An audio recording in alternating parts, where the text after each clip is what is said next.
이재용 삼성전자 부회장 등의 결심 공판에서 오늘 특검이 이 부회장에게 징역 12년을 구형했습니다.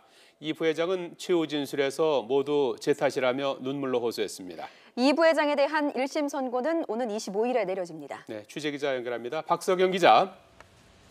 네, 서울중앙지법입니다. 예, 오늘까지 모두 53차례의 재판이 있었는데요. 오늘 마지막 결심 공판에서도 특검과 삼성 변호인 측의 공방이 뜨겁게 펼쳐졌는데 먼저 이 부회장과 삼성 전직 임원들에 대해서 특검이 어떻게 구형했는지 전해주시죠. 네, 특검은 이 부회장에게 징역 12년을 구형했는데요. 최지성 전 미래전략실장, 장충기, 박상진 등 핵심 임원에게 징역 10년, 황성수 전 전무에게 징역 7년을 선고해달라 요청했습니다. 오늘 재판은 박영수 특검이 의견 진술과 구형을 위해 직접 출석했는데요. 박 특검은 구형에 앞서 이번 사건이 전형적인 정경유착에 따른 부패 범죄라며 국민 주권 원칙과 경제 민주화라는 헌법적 가치를 크게 훼손했다고 설명했습니다.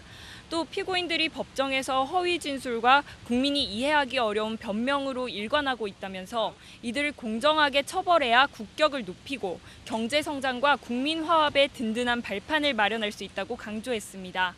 이에 삼성 측은 특검 측의 일방적 추측만이 난무하고 있을 뿐더러 공소 사실에 대한 직접적인 증거가 없다는 점을 들며 강하게 반박했습니다.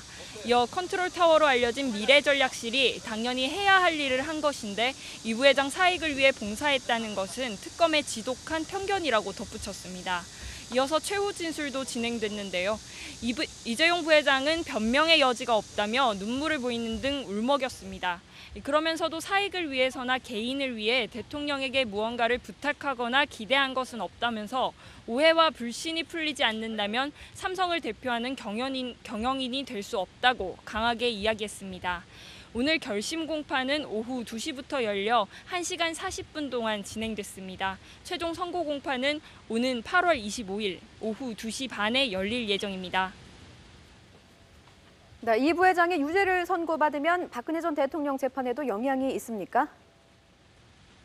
네, 그렇습니다. 이 부회장의 재판 결과에 따라 박근혜 전 대통령의 운명도 좌우될 수 있습니다.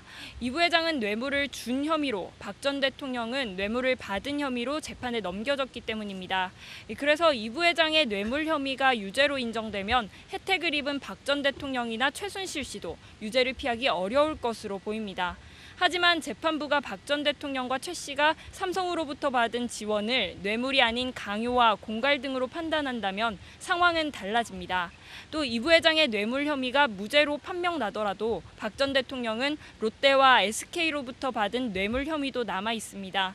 뇌물 혐의를 모두 벗는다고 하더라도 전체 혐의가 18개에 이르는 만큼 박 전 대통령의 재판 결과를 쉽게 예단하기는 어려워 보입니다. 지금까지 서울중앙지법에서 YTN 박석영입니다.